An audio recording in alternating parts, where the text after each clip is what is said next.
하나님의 말씀은 역대하 19장 1절에서 11절까지의 말씀입니다. 역대하 19장 1절에서 11절입니다.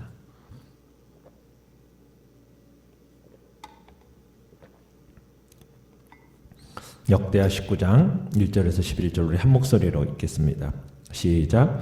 유다 왕 여호사밧이 평안히 예루살렘에 돌아와서 그의 궁으로 들어가니라. 하나니의 아들 선견자 예후가 나가서 여호사밧 왕을 맞아 이르되 왕이 악한 자를 돕고 여호와를 미워하는 자들을 사랑하는 것이 옳으니이까 그러므로 여호와께로부터 진노하심이 왕에게 임하리이다. 그러나 왕에게 선한 일도 있으니 이는 왕이 아세라 목상들을 이 땅에서 없애고 마음을 기울여 하나님을 찾음이니이다 하였더라.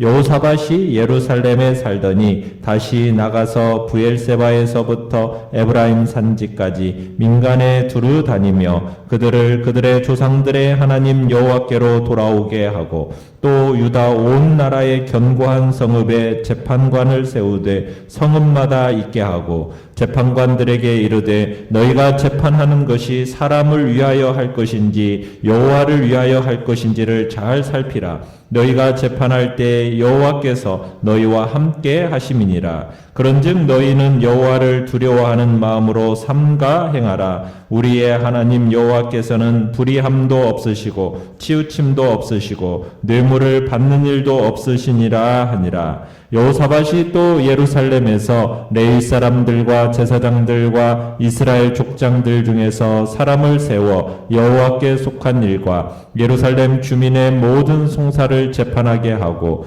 그들에게 명령하여 이르되 너희는 진실과 성심을 다하여 여호와를 경외하라.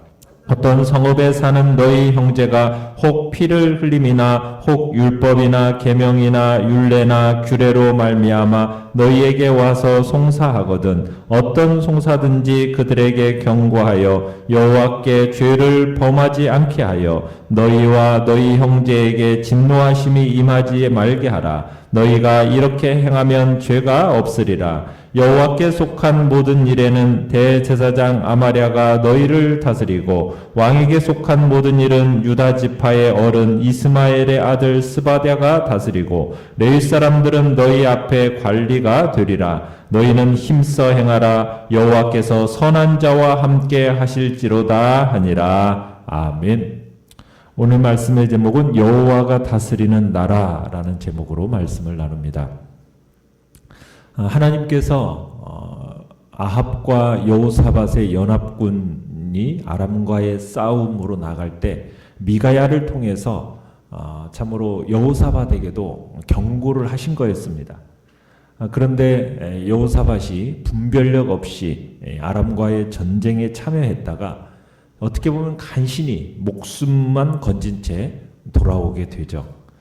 죽을 고비를 넘기고 그래도 하나님의 은혜로 평안히 예루살렘으로 여호사밧이 돌아오게 됩니다. 그렇게 숨을 돌리고 있을 때 한 사람이 찾아오죠. 누가 찾아왔습니까? 2절에 보면 하나니의 아들 선견자 예후가 찾아와서 어떻게 보면 여호사밧에게 하나님의 진노의 메시지를 전합니다. 여호사밧이 비록 어떻게 보면은 죽음에 닥친 그 마지막 순간에 하나님께 부르짖지 않았습니까?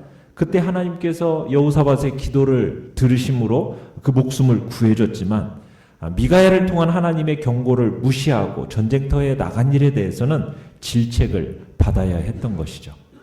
자, 내용 관찰 문제 1번을 보시면 예후가 여호사밧 왕에게 전한 말의 내용은 무엇입니까? 자, 2절을 보시면은 예후는 아합을 도와서 전쟁에 참여한 일을 책망을 합니다. 아합과의 동맹에 대한 하나님의 질책이 두 가지인데요. 첫째는 뭡니까? 왕이 악한 자를 도왔다라는 거죠. 악한 자. 그리고 둘째는 여호와를 미워하는 자를 사랑했다. 그러니까는 말씀을 거역하고 선지자를 박해하며 온 나라를 우상 숭배로 이끈 이 아합을 가리켜서 여호와를 미워하는 자 이렇게 표현하고 있습니다. 그런데 이런 자와 동맹을 맺고 함께하는 것은 하나님께서 싫어하십니다. 신앙인으로서는 어떻게 보면 해서는 안 될 일을 했다라는 겁니다. 그래서 선지자는 이 일로 인해서 하나님이 여호사밧에게 벌을 내리실 거라고 경고를 하고 계시는 거죠. 그러나 하나님께서는 이런 일련의 징계에도 불구하고 3절에 보면 여호사밧이 잘한 일들을 기억하셨습니다. 왕에게는 선한 일이 있는데 어떤 선한 일이라고 얘기하고 있습니까? 왕이 아세라 목상들을 이 땅에서 없애고 마음을 기울여서 하나님을 찾은 것. 그러니까 우상을 제거한 일, 마음을 오로지 해서 하나님을 찾는 일에 쏟았던 것. 이 두 가지로 여호사밧이 행한 선한 일을 정리하고 있는 거죠. 그래서 하나님은 이것을 인정하셨습니다. 그래서 징계 가운데서도 여호사밧에게 은혜를 베풀어 주시는 겁니다. 하나님은 참 좋으신 분이세요. 징계 속에서도 자비를 잃지 않고 자비를 베푸시는 분, 그분이 하나님이십니다. 그러니까 여호사밧은 선지자 예후의 책망을 어떻게 했습니까? 지난번 여호사밧의 아버지가 아사였잖아요. 아사를 향해서 책망을 했을 때 아사는 어떻게 했었죠? 그를 옥에 가두었죠. 그런데 여호사밧은 어떻게 했습니까? 여호사밧은 그 책망을 그대로 수용을 하죠. 그리고 하나님께 무릎을 꿇습니다. 우리가 곧 이제 보겠지만 여호사밧은 이 뼈아픈 실책을 회개하고 다시금 심기일전에서 거룩한 개혁을 계속해 나가게 됩니다. 자, 내용관찰 문제 2번을 보시면, 자, 여호사밧 왕은 어떻게 개혁을 실행합니까? 자, 4절에 보시면 여호사밧은 먼저 유다 모든 지역을 직접 돌아다니면서 백성들의 마음을 하나님께로 돌이키고자 애쓰는 것을 보게 됩니다. 그러니까 유다 남쪽 지역인 브엘세바에서부터 시작해가지고 유다의 북쪽 최북단이라고 할 수 있는 에브라임 산지까지 순행했다라는 것은 어떻게 보면 남유다 왕국 전역을 다 돌아보는 대장정이었음을 보여주는 겁니다. 그러니까 대단한 신념이고 정성이 아닐 수가 없는 거죠. 왕이, 그죠? 왕이 이렇게 나라 전역의 백성들을 직접 찾아다니면서 그들의 중심을 하나님께로 돌이키게 애썼다라는 것. 그것은 참 대단한 일인 겁니다. 참 어떻게 보면은 아합과의 동맹 때문에 유다가 영적으로 혼탁해졌다라는 것도 암시하고 있고, 또 이에 대한 책임을 여호사밧이 통감하면서 결자해지의 자세로 참으로 왕이 직접 나서서 지금 회개와 부흥의 운동을 일으키고 있는 것을 보게 되는 겁니다. 자, 그렇게 여호사밧이 영적인 각성만 추구한 것이 아니라 5절에서부터 보시면은 사법 제도도 개혁을 해나갑니다. 백성들의 삶에서 하나님의 율법이 실제적으로 적용되도록 하기 위한 조처인 거죠. 그러니까 사법개혁은 크게 두 가지로 살펴볼 수 있는데요. 5절에 보시면은 첫째는 유다 주요 성마다 누굴 뒀습니까? 재판관을 뒀어요. 재판관을 두어가지고 이들로 하여금 재판과 송사를 맡겼습니다.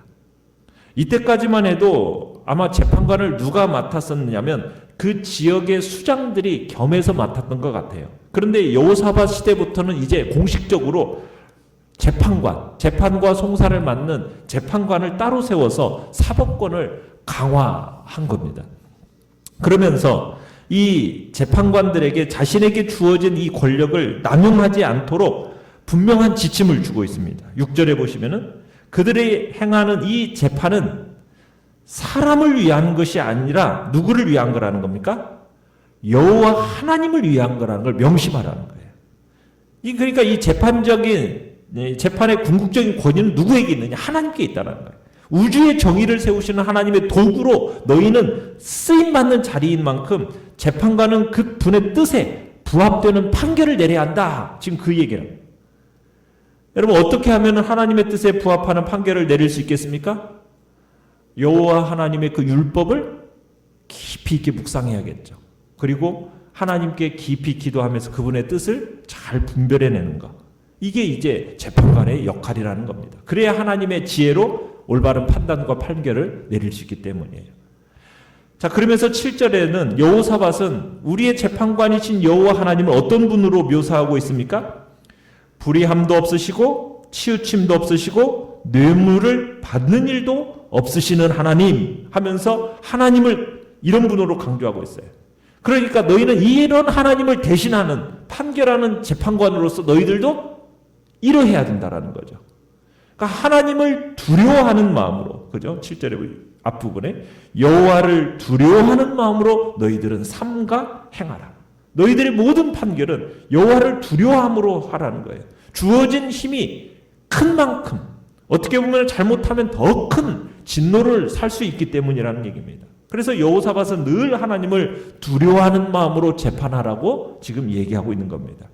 의로우신 하나님, 선입관을 가지고 한쪽으로 치우치지 아니하시는 하나님, 뇌물에 의해 움직이지 않으시는 하나님, 그 하나님을 바라보라는 거죠. 그분의 영으로 충만하면 정의가 올바르게 세워지고 그 나라가 강하게 될 것을 이제 보여주고 있는 겁니다.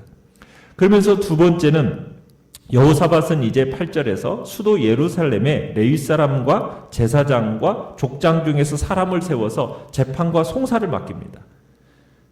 11절에 가보시면은 여호와께 속한 일, 왕에게 속한 일을 구별해서 사람을 세워요. 종교에 관련된 법규는 누구에게 맡겼습니까? 대제사장에게 11절에 맡겼죠. 자, 그 다음에 일반 민사에 관련된 법규는 족장 중에서 뽑아 위임을 합니다. 그리고 레위 사람은 무슨 일이 하도록? 관리로서 돕도록 했어요. 그러니까 각성에 세운 그 재판관들에게 분명한 영적 지침을 주었듯이 예루살렘 재판관들에게도 하나님이 세운 재판관으로서 유념해야 할 이 분명한 가이드라인을 제시하고 있습니다. 9절에 보시면은 그 중요한 건 뭐입니까? 여호와를 경외하는 거예요. 경외하는 거. 근데 어떻게 재판하라는 거예요? 진실과 성심을 다해서 재판하는 겁니다. 그러니까 귀찮다고 대충 할 게 아니고 모든 재판 과정을 하나님이 지켜보신다.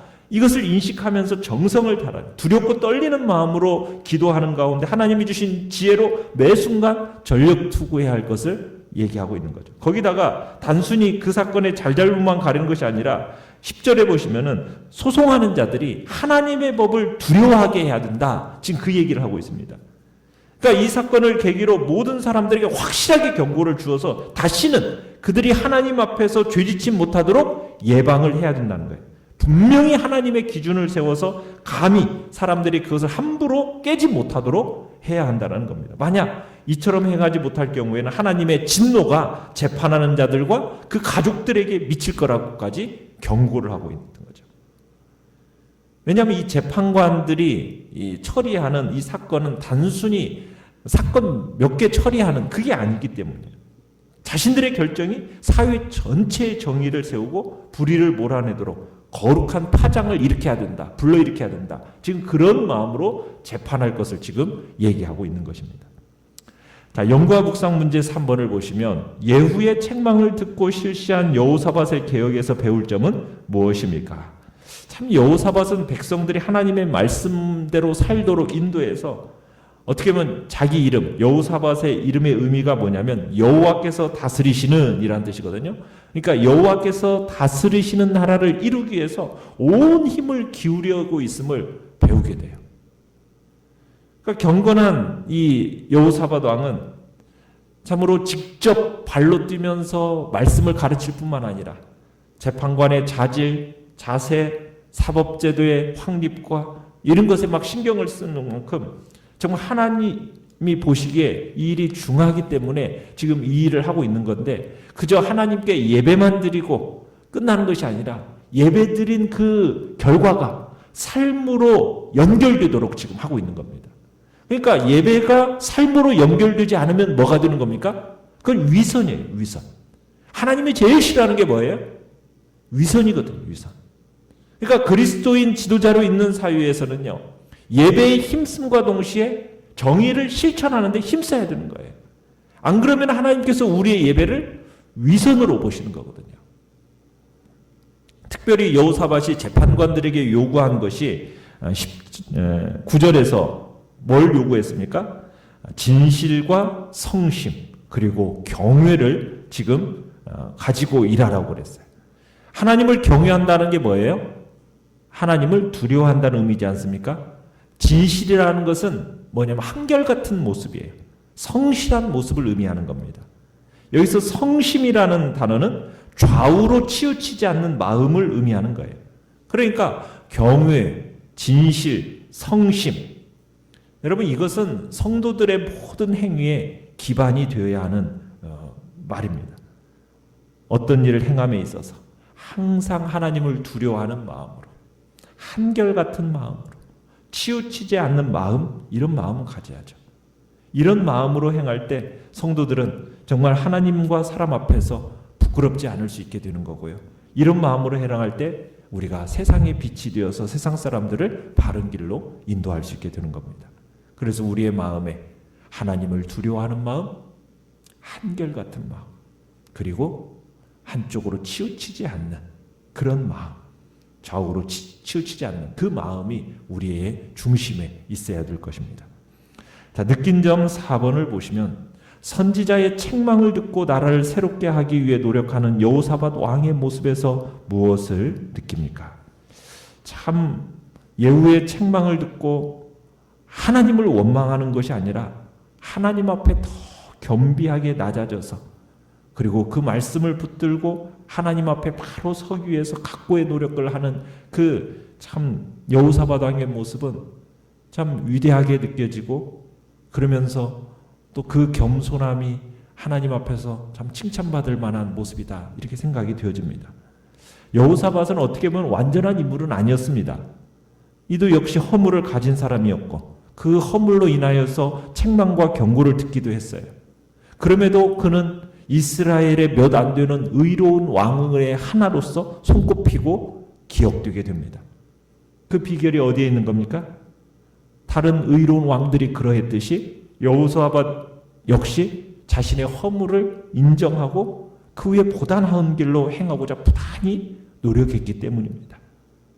그러니까 선지자의 책망을 듣고 막 하나님을 향하여서 원망하고 선지자를 핍박하는 게 아니라 겸손히 낮아져서 하나님 앞에 무릎을 꿇고, 그리고는 정말 백성들을 하나님 앞에 바로 서게 하기 위해서 각고의 노력을 하는 참 이런 여호사밧의 모습이 어떻게 보면 하나님 앞에서 하나님을 기쁘시게 하게 되었고, 그 결과적으로 남유다가 여호사밧 시대에는 하나님의 축복을 받아서 강성해질 수 있게 되었던 거거든요.